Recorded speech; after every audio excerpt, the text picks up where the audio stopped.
Stop scrolling. What I'm about to tell you about Cardi B is something the blogs are too scared to say out loud. And once you hear it, you will never look at her new music video the same way again.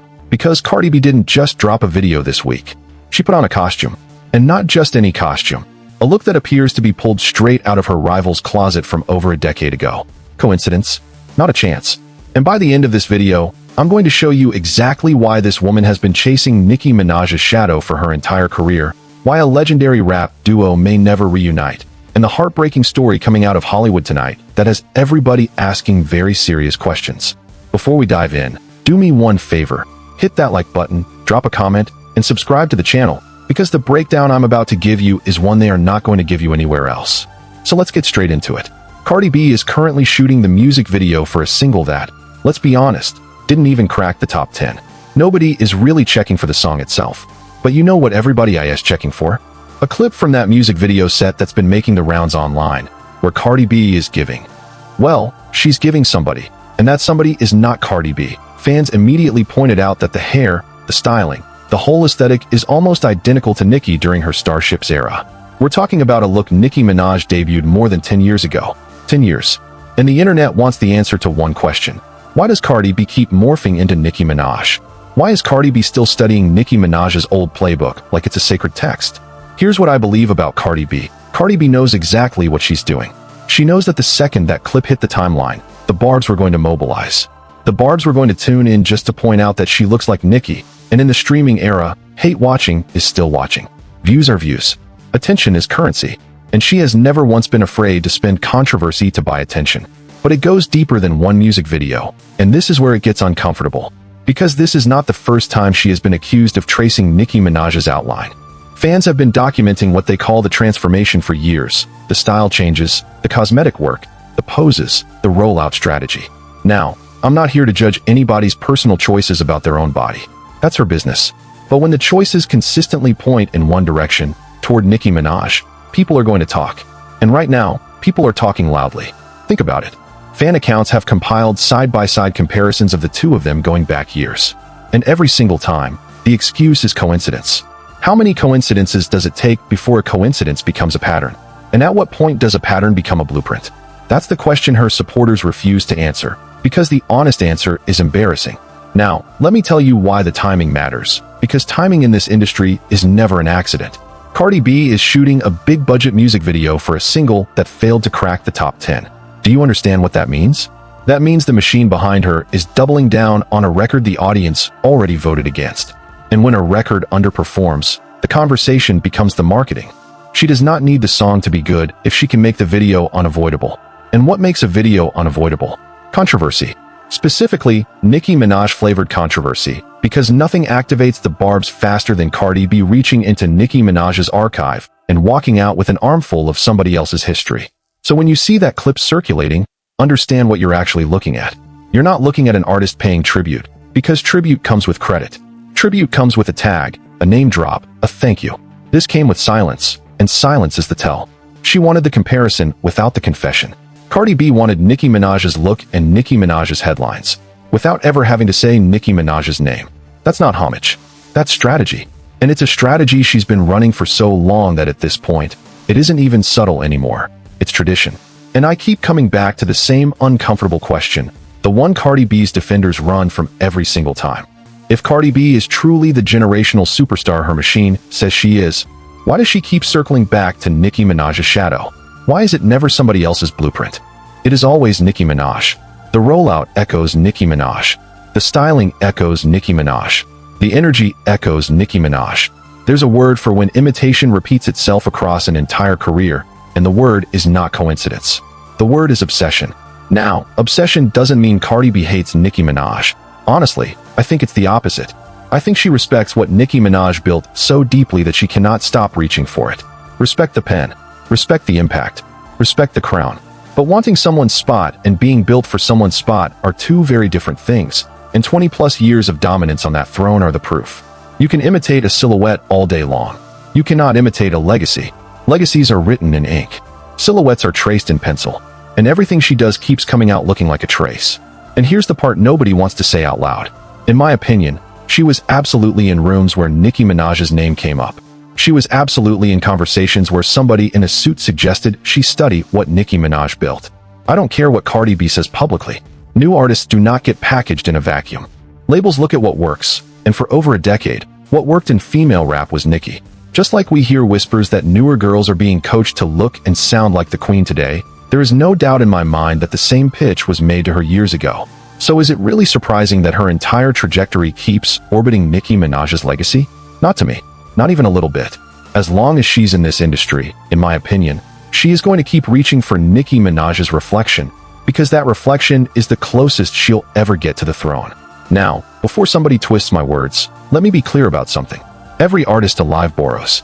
Every era samples the era before it. Nicki herself has always credited the women who came before her. The difference is the word credited. She names her influences out loud, on records, in interviews, on stage. That's how homage works. You honor the source, you don't erase it. What frustrates the Barbz isn't that Cardi was inspired. Inspiration is the tax every legend collects. What frustrates the Barbz is the denial. The insistence that nobody sees what everybody sees. The gaslighting. Because when you style yourself like someone's most iconic era and then act offended at the comparison, you're not just borrowing the look. You're asking the audience to lie for you. And the audience is tired. The audience has the screenshots. The audience has the side-by-sides. The audience has a decade of receipts stacked so high you could see them from space. So no, this isn't about one wig in one video. This is about a pattern so consistent it has become the most reliable storyline in female rap. Cardi moves, and that shadow moves first. Now watch this, because this next detail tells you everything. Cardi B is reportedly rushing right back into the studio and gearing up for another album almost immediately after coming off a tour. Why the urgency? Why now? Because, in my opinion, Cardi B wants the one thing that has always belonged to Nicki Minaj, the crown, the respect. The way the culture views Nicki Minaj's pen, Nicki Minaj's longevity, Nicki Minaj's influence. She doesn't necessarily want to be Nicki Minaj the person. She wants to be Nicki Minaj the institution. But here's the problem she can never solve. You can buy the look. You can borrow the aesthetic. You can photocopy the playbook. What you cannot manufacture is the talent. If she had the pen to take the #1 spot from Nicki Minaj, this would be a completely different conversation. She doesn't, and I don't believe she ever will. Look around the industry and ask yourself one simple question. Where are the Cardi B clones? Exactly. There are Nicki clones everywhere you look. New girls borrowing her flow, her wigs, her whole persona. There are no Cardi B clones. None. Zero. The girls coming up don't dress like Cardi. They don't rap like Cardi. Half the time, they only mention her when they need a weapon to swing at Nicki Minaj. That should tell you everything you need to know about who the culture actually studies and who the culture actually respects. And before we move on, I need to hear from you. Team Cardi B or Team Nicki Minaj? And be honest, has Cardi B been copying the queen this whole time? Or is the internet reaching? Sound off in the comments, because this debate is about to get heated. But that's not the only story shaking up the culture this week, because another question is setting the timeline on fire. Will the City Girls ever get back together? Fans are desperately hoping that Kershaw, that's Young Miami, and JT will put the past behind them and reunite. And honestly, I understand the nostalgia. Koresh's current single is climbing the charts. JT's been quiet on the music side, and some of their old videos have been going viral all over again. Every time one resurfaces, the comments fill up with the same message. Fix it. We're serious. But let me give you the reality check nobody else will give you. Let's review the file. Kershaw has said openly that she felt like JT was sneak dissing her on social media, especially around the time JT dropped songs like No Bars and Sideways. Kershaw felt like shade was being thrown, and once that feeling sets in, the trust is gone. On top of that, JT reportedly isn't cool with Saucy Santana, who is extremely close with Kershaw. And we cannot skip over the Nicki Minaj situation. When the Super Freaky Girl remix came together, JT was reportedly the one invited, not Kershaw. And keep in mind the long-running rumors that their verses were being pinned by outside writers. Lil Yachty's name has been attached to that conversation for years. So picture being Kershaw in that moment. Your duo partner gets the call from the biggest female rapper alive, and you don't. That's not a small slight. That's a wedge driven straight through the group. And then there's the Cardi B layer. Before everything went left, Kershaw and Cardi B were cool. And when Cardi B was publicly dragging JT all over social media, Kershaw never stepped up to defend her own groupmate. People remember that. JT definitely remembers that. And let's not forget the rumors and messy headlines that followed Koresh's relationship with Diddy. Plus the fact that Lil Uzi Vert reportedly doesn't care for Kershaw either. When you stack it all up, these two women have simply grown in opposite directions. Let me also say this about the City Girls situation, because the fans romanticize the past and forget the numbers. When Kershaw and JT were actively a duo, the culture treated them like a moment instead of a movement. The support was loud on social media and quiet at the cash register. And that's the part nobody wants to own. Everybody's screaming, "Fix it," in the comments today. Where was that energy when the albums were dropping? Where was that energy when the group actually needed it? You cannot ignore an act into a breakup and then demand a reunion years later because the nostalgia feels good. That's not support, that's sentiment. And here's another layer people skip. The industry itself pitted them against each other. When only one half of a duo gets the call, when only one half gets the Nicki Minaj remix, the magazine covers, the solo push, that's not an accident either. Divide and conquer is the oldest play in the label handbook. They did it to groups before the City Girls, and they'll do it to groups after the City Girls. So yes, I hope Kershaw and JT can be cordial. I hope they can share a stage one day for the culture. But a real reunion requires trust, and from everything we've watched play out in public, that trust has been spent. So will they reunite? Here's my honest take. I do not think the City Girls will ever officially get back together, and I'm going to tell you why. Because when they were a group, y'all didn't support them. The streams weren't there. The sales weren't there. In my opinion, both of them have done better apart than they ever did together. Now, could we see a one-off collaboration or a reunion performance for the culture one day? Absolutely. But a real, long-term reunion? I wouldn't bet on it. And before you argue with me, remember this. If the fans had shown up for the City Girls the first time around, we wouldn't even be having this conversation right now.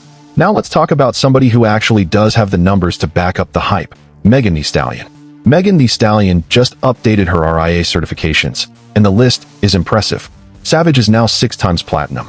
Body is 3 times platinum. Girls in the Hood is 3 times platinum.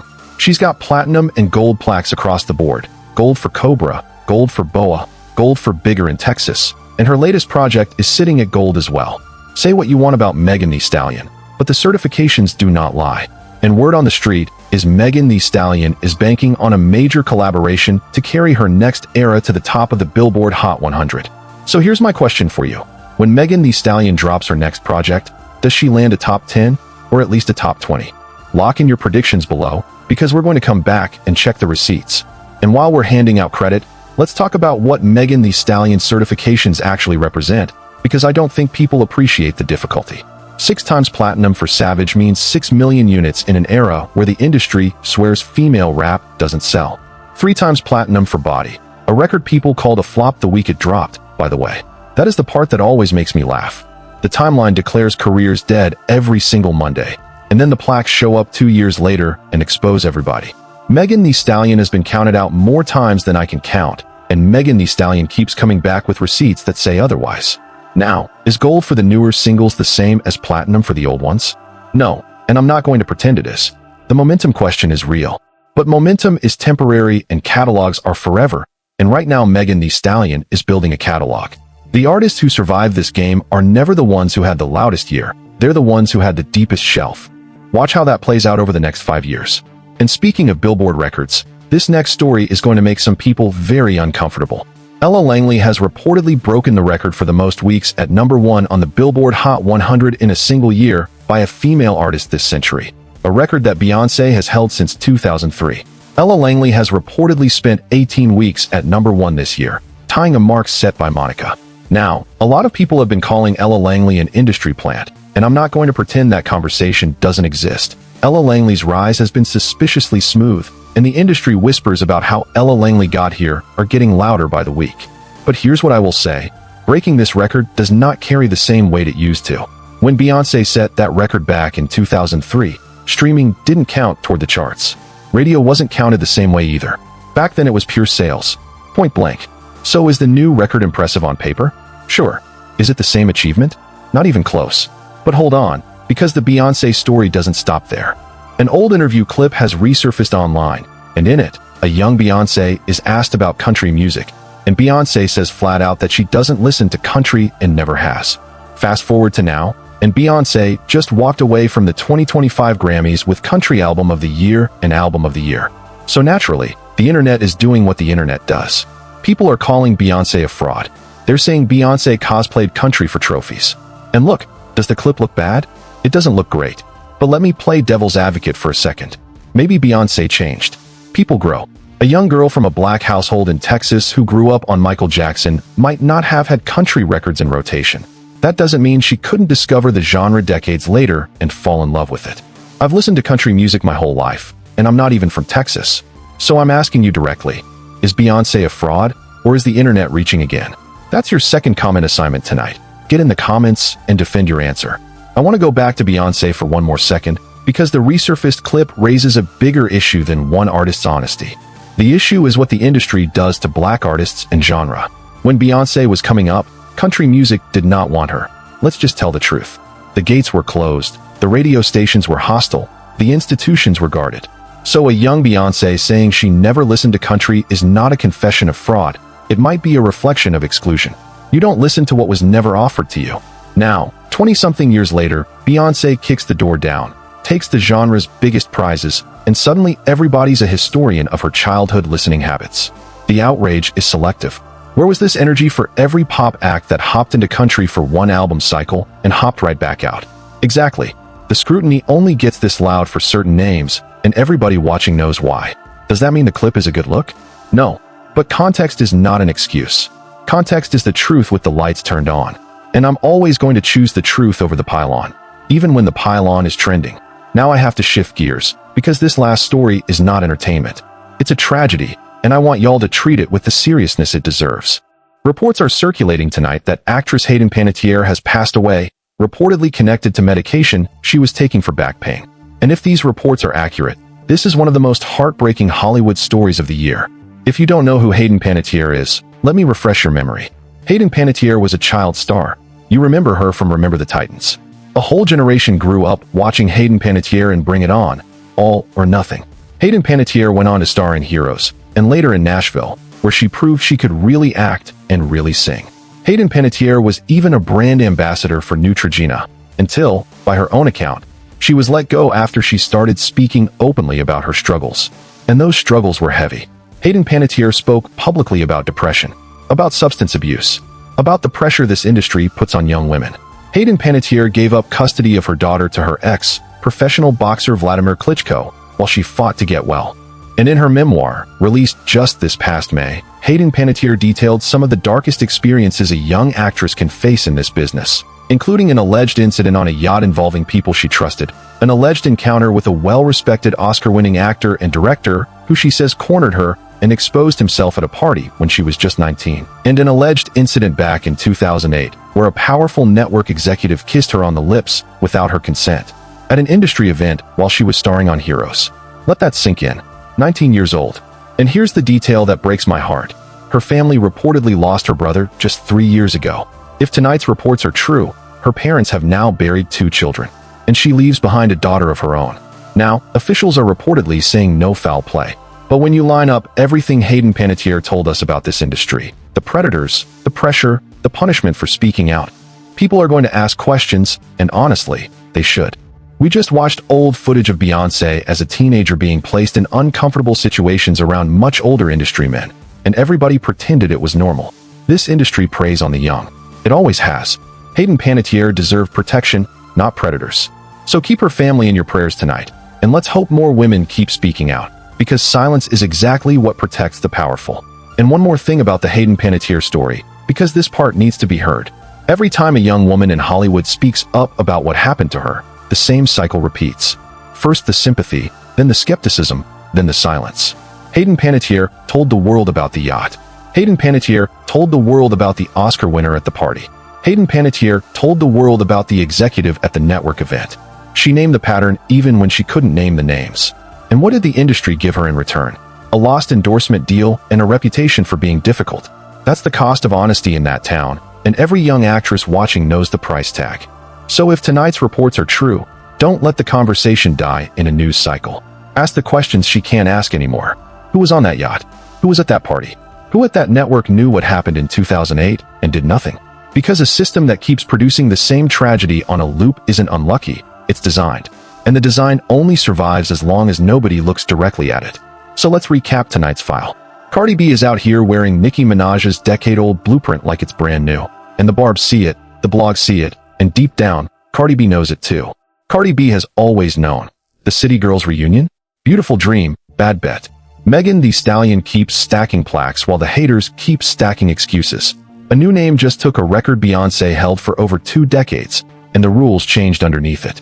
And a bright Hollywood light may have gone out far too soon, surrounded by questions that deserve real answers. Remember what I told you at the very top of this video? Once you heard the full story, you'd never look at that music video the same way again. Now you know. It's never just a hairstyle. It's never just a coincidence. It's a strategy. And the next time Cardi B steps out looking like a Nicki Minaj mood board from a decade ago, you're going to see it for exactly what it is. If you're rocking with this channel, hit that like button, subscribe, and turn on notifications so you never miss a drop. And if you want the stories that are too hot for this platform, the real behind-the-scenes details I can't say out loud here, the link is in the description. And before you go, if you think this Cardi B and Nicki Minaj situation is wild, wait until you hear what's really going on behind the scenes of rap's next big feud. That breakdown is coming next, and trust me, you do not want to miss it. Until next time, stay safe, stay sharp, and keep your eyes wide open, because in this industry, nothing is ever what it looks like.